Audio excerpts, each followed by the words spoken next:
ተራሰባት ቡልጻት ሰባት ዝነብሮ ህይወት ይምነዩ ነገር ግን ቡልጻት ሰባት ዝኸፍሎ መስዋዕቲ ክኸፍሉ አይደሉን እዮም እሞን ተበላሽኽወኸ እሞን ተጸየቕክወኸ እሞን ተወደቕክኸ እሞ ሰባት ተስሓቑንኸ ንቕድሚት ከይትስጉም ሓዱሽ ነገር ከይትጅምር ልክዕ ከም ገመድ ከም ሸንሸል ንድሕሪት ዝጎተካ ነገር ተሃለወ ፍርሕን ዓርስኻ ምጥርጣርን እዩ በቃ ምስ ህዝማዲ ይወዳደር ምስ ጎረባብቲ ይወዳደር ምስ ደቂ ሓወቢ ይወዳደር ምስ መሳርሕቲ ይወዳደር ምስ መተዓቢቱ ምስ መሓዙቱ ይወዳደር ሰላም ጋይስ ሎማዓንቲ እውን ከም ወትሩ ሓደ ኣገዳሲ ኣርእስቲ ሒዘልኩም ቀሪበለኹም ህይወትካ ዘበላሽዎ ዘለው ሓሙሽተ ነገራት ክንርኢና ቅድሚ ግን ኣቱም ቻናለይ ብቐጻልነት እናተኸታተልኩም ቪድዮታተይ እናረኣኹም ነገር ግን ሳብስክራይብ ዘይገበርኩም ፕሊስ ሕጂ ሳብስክራይብ ግበሩ ዩቱበይ ከም ትዝሕብረኒ ዘሎ ተኾይኑ ዳርጋ ፍርቅ ትኾኑ ቪድዮታተይ እናረኣኹም ነገር ግን ሳብስክራይብ ኣይትገብሩን ዘለኹም ስለዚ ፕሊስ ሳብስክራይብ ግበሩ እምበኣርከስ ህይወትካ ዘዕንወን ዘፍርሶን ዘሎ ተቐዳማይ እንታይ እዩ ስምዒታዊ ምዃን እዩ መጀመርታ ስምዒትካ ኣይትታገሎ ይትቃለሶ ተቐበሎ ንምንታይ ዝሓርቕ ኢልካ ይትሕረቕ ንምንታይ ዝናደድ ንምንታይ ዝበሳጮ ኢልካ ካልኣይ ይትበሳጮ ስምዒት ተፈጥሮ እዩ ኩሉ ሰብ ይሓርቕ ይናደድ ይበሳጮ እዩ ስምዒትካ ክትቆጻጸሮ ከተመሓድሮ እምበር ዜሮ ክትገብሮ ኣይትኽእልን ኢኻ ስምዒት እኮ ግዝያዊ ትኽክለኛነት እዩ ምናልባት ኣፍታ ተሓርቀላ ሰዓት ንስኻ ትኽክል ትኸውን ሰባት ዘይተረድኡኻ ይኾኑ ነገር ግን ክትቃጸል ክትሓርቕ ክትግንፍል ከለኻ ዝገንፈለ ድስቲ ዝገንፈለ ጀበና እኮ መጀመርታ ንዋዕሉ እዩ ዘበላሹ ንዋዕሉ እዩ ዘርስሕ ዝገንፈለ ድስቲ መርኢዎ እቲ ዝገንፈለ ተመሪሱ ነቲ ድስቲ እኮ እዩ ዘበላሽዎ ከመይ ግጽብጽብ ከም ዘብሎ መርኢዎ ልክዕ ከምዚ እቲ ስምዒታዊ ኮይንካ ትገብሮ ነገራት ድማ ተመሊሱ ንዓኻ ከበላሽወካ እዩ ንዓኻ ከርስሓካ እዩ ስምዒት እኮ ከምዚ ጥይት እዩ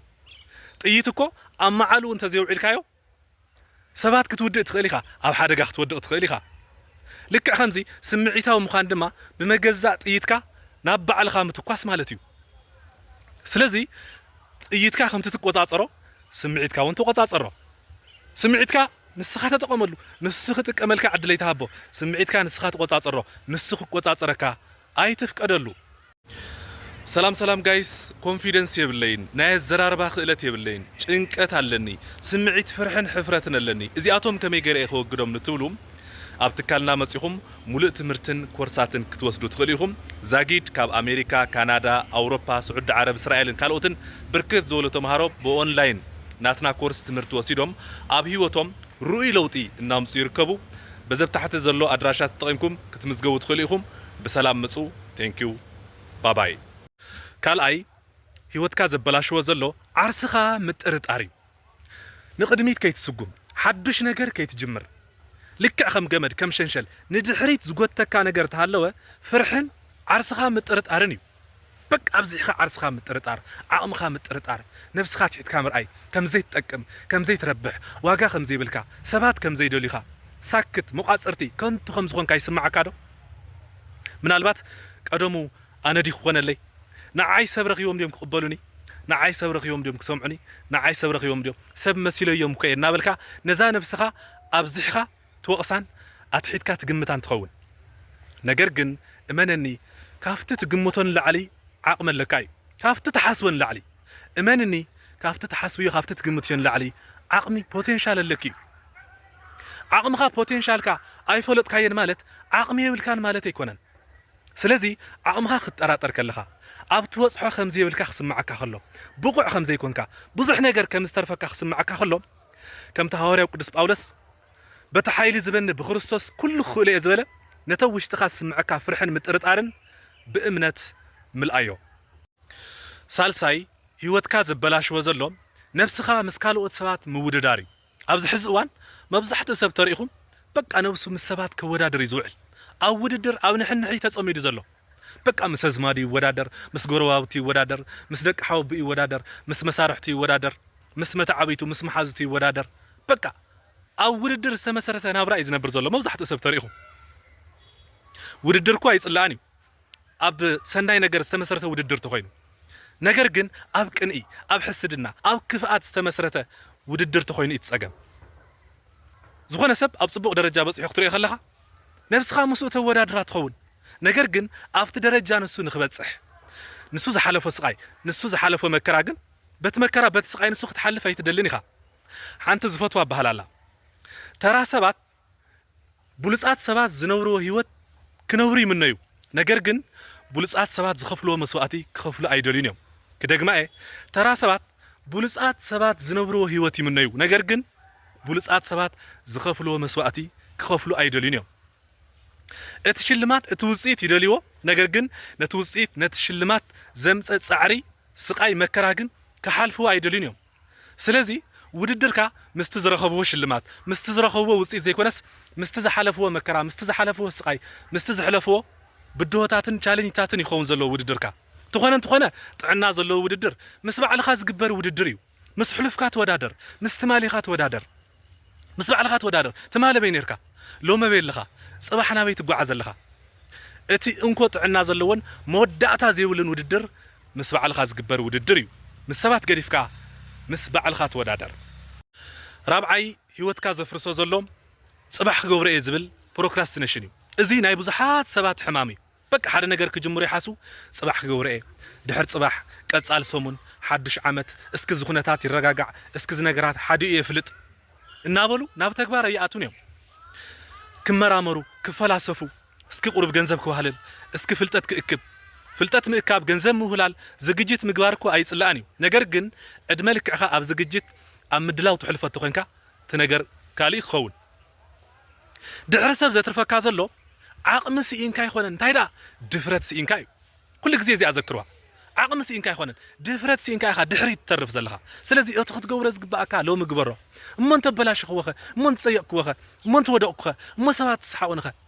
ግዲ የብልካን እቲ እንኮ ተዓብየሉ መንገዲ በዚ መንገዲ እዚ እዩ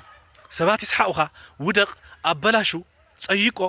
ነገር ግን ካብ ሎሚ ጽባሕ ካብ ጽባሕ ድሕሪ ጽባሕ ካብ ውድቀትካ ካብ ጌጋኻ ካብ ስሕተትካ እናተማሃርካ ሓደ መዓልቲ ኣብቲ ትደልዮ ክትበጽሕ ኢኻ ነገር ግን ፐርፌክት ምስ ኮንከ እየ ዝጅምር ኩሉ ሪሶርስ ምስ ኣማላእኹ እየ ዝጅምር ትብል ተሃሊኻ እመነኒ ሓንቲ ነገር ከይግበርካ ዕድሜኻ ክትውድእ ኢኻ ስምዒትካ ምጻዮ ኣይትጸበዮ ስምዒትካ እንታይ እዩ ዝብለካ ናብ ተግባር ክትኣቱ ኣይደልየካን እዩ ለውጥ ኣይደልን እዩ ስምዒትና ኣብቲ ዝነበርናዮ ኮንፈርት ዞን ክንነብር እዩ ዝደሊ በቃ ቀሲልካ ትገብሮ ጽባሕ ድሕሪ ጽባሕ ግዜ ኮለካ ተርክበሉ እንዲኻ ይብለካ ድሓር ግዜ ምስ ሓለፈ እንታይ እዩ ዝብለካ ሕጂ ደኣ ረፊድ እንድዩ ሕጂ ደኣ መሲ እንድዩ ሕጂ ደኣ ዕድሜኻ ኸይድ እንድዩ ቀዲምካ ጀሚርካ ተትኾን እምበር ብመንእሰይካ ጀሚርካ ተትኾን ነርካ እምበር እናበለ ናይ ጣዕሳ ሓሳባትን ስምዒትን ይዘምጻልካ መጀመርታ ተርክበሉ ኢኻ ይብለካ እቲ ግዜ ምስ ሓለፈ ድማ ሕጂ ደኣ መሲ እንድዩ ረፊድ እንድዩ ይብለካ ስለዚ ንስምዒትካን ሙድካን ትጽበት ኮይንካ መወዳእታኻ ከምዚኣ ክትከውን ስለዚ እቲ ሎሚ ክትገብሮ ዘለካ ወላ ብላሽኻ ሎሚ ግበሮ ጽባሕ ክትገብሮ ዘለካ ጽባሕ ጌርካዮ ሕደር እቲ ካባኻ ትጽቢት ዝግበር ግበር ምናልባት ሓደ ነገራት ይርድአኒ እዩ በቲ ትደልዮ ዘይክኸዱ ይኽእሉ እዮም ኩነታት ዘይክመቻቸወልካ ይኽእል እዩ ነገር ግን እቲ ካባኻ ትጽቢት ዝግበር ኣትሊስ እንተ ጌርካ ኣይትጣዓስን ኣይትናሳሓን ኢኻ ኣስተውዕል ሓደ መዓልቲ ብዝወሰኽካ ቁፅሪ ሓደ መዓልቲ ብዘናውሕካ ቁፅሪ ናብ መቃብርካ ኢኻ ትጽጋዕ ዘለኻ ሓደ መዓልቲ ብዝሓደርካ ቁፅሪ ሕሰቦሞ ናብ ኣፍ ሞትካ ናብ መቃብርካ ኢኻ እናቐረብካ ትኸይድ ዘለኻ ስለዚ እቲ ክትገብሮ ዘለካ ኣብ ሰዓቱ ኣብ እዋን ግበሮ ናይ ተግባር ሰብ ኩን ሓምሻይ ህይወትካ ዘበላሽዎ ዘሎ ወልፊ እዩ ወልፊ ክበሃል ከሎ ተቐዳዲሙ ናብ እምሮና ዝመፀልና እንታይ በቃ ጫት ሽጋራ መስተ ሓሽሽ ቁማር እዚኣቶም እዮም ወልፊ ዝመስልና ነገር ግን ወልፊ ማለት እዚ ጥራሕ ኣይኮነን ኩሉ ግዜ እቲ ብደመ ነፍሳዊ እምሮና ደጊምና ደጋጊምና ንገብሮ ኩሉ ወልፊ እዩ ምሕማይ ንገዛእ ርእሱ ወልፊ እዩ ምጭቕጫቕ ወልፊ እዩ ውዕለኻ ወልፊ እዩ ትኸዶ ቦታ ትረኽቦም ሰባት ምምራር ንዋዕሉ ወልፊ እዩ ስለዚ ወልፍታት ኣወንታውን ኣሉታውን ኢልና ኢና ኣብ ክልተ ክንከፍሎም ንኽእል ሶሻል ሚድያ ንገዛእ ርእሱ ወልፊ እዩ መብዛሕትኡ ሰብ ኣብ ዝሎሚ ግዜ ኣብ ሶሻል ሚድያ ወልፊ እዩ ተጸሚዱ ዘሎ በቃ ኣብ ቲክቶክ ኣብ ፌስቡክ ኣብ ዩቱብ ተሸኺሉ እዩ ግዜኡ ኸባኽን ህይወቱ ኸባኽን ዝውዕል ዘሎ ብፍላይ ናይ ሶሻል ሚድያ ካብ ወልፊ ሓሊፉ ኣብ ዘተሓሳስብ ደረጃ እዩ በፂሑ ዘሎ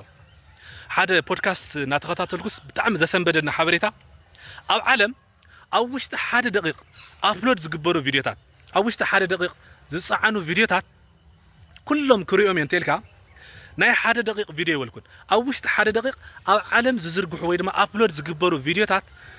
ኩሎም ክሪኦም እዮም እንተኢልካ ቁርሲ ከይበልዓኻ ምሳሕ ከይበልዓኻ ድራር ከይበልዓኻ ኮፍ ኢለ ክሪኦም እዮም እንተኢልካ 79 ዓመት ይወስደልካ ይብል ነዞም ቪድዮታት እዚኦም ንምርኣይ ስለዚ ኣብ ሶሻል ሚድያ ተኸሰኽቲትካ ግዜኻ ተባኽን ዘለኻ ጥራሕ ከይመስለካ ህይወትካን ዕድላትካን እውን ኢኻ ተባኽን ዘለኻ ካብኡ ድሕሪ ግዜ በቃ ግዜ ሓሊፉ ዓመታት ነጉዱ በቃ ግዛዕ ከይገበርና ዓመታት ከይተጠቐምናሉ ከይተለወጥና እናበልካ ናብ ምምራር ይኸውን ማለት እዩ ስለዚ እቶም ንከታተሎም ናይ ሶሻል ሚድያ ፕላትፎርም ንገዛእ ርእሶም ውሕዳትን ምርፃትን ክኾኑ ይግባእ ንዓና ንህይወትና ኣገደስቲ ጠቐምቲ ዝኾኑ ዓሰስ ገሰስ ምእካብ ኣገዳሲ ኣይኮነን እዩ ዝኾነ ብቐረባ ዝፈልጦ ሰብ ሓደ ግዜ ብዝኾነ ምክንያት ሞባይል ይበን እሞ እዛ ሞባይል ኣብ ኢደይ ሒዘያስ በቃ ዕረፍቲ የብላን መዓት ኖቲፊኬሽን ዚዝ እያ ትብል ዋ አንተ እንታይ ወሪድዋ ቴሌፎን ካብ ዝወልክዎ ኣይ ብዙሕ ቻናላት ፎሎው ሳብስክራይብ ዝገብርና ዛት ስዋ ኢልኒ መብዛሕትኡ ሰብ በቃ ዝፈልጠን ዘይፈልጠን ዝኾነን ዘይኾነን ዝጠቕሞን ዘይጠቕሞን ቻናላት ሳብስክራይብ እናገበረ ፎሎው እናገበረ ህይወቱ ኣብ ዲስትራክሽን ዝነብር ብዙሕ እዩ ስለዚ እቶም ኣሉታዊ ወልፍታት ብኣወንታዊ ወልፍታት ተካእዮም እቶም ዕነውቲ ወልፍታት ብሃነፅቲ ወልፍታት እንተካእዮም መጽሓፍ ናይ ምንባብ ወልፊ ሃልኻ ስፖርት ናይ ምስራሕ ወልፊ ሃልኻ ጸሎት ናይ ምግባር ወልፊ ሃልኻ ካብተን ዝገለጽክወን ህይወትካ ዘበላሽዋ 5 ነገራት ብዝያዳ ዝፈተኹማ ኣብ ታሕቲ ኣብ ኮመንት ጽሓፉለይ ንተወሳኺ ትምህርትን ኮርሳትን ድማ በተብ ታሕቲ ተቐሚጥ ዘሎ ኣድራሻ ደዊልኩም ክትረኽቡና ትኽእሉ ኢኹም ብርክት ዝበሉ ተምሃሮ ካብ ኣሜሪካ ካናዳ ኣውሮፓ ስዑድ ዓረብ እስራኤልን ካልኦትን ብኦንላይን ተማሂሮም ኣብ ህይወቶም ዝተጨበጠ ርኡይ ለውጢ እናምፁ ይርከቡ ብዝርዳእኩም ኣገባብ ክንምህረኩም ተቐሪብና ኣለና ንብዙሓት እውን እናምሃርና ንርከብ ብሰላም ምፁ ቴንኪዩ ባባይ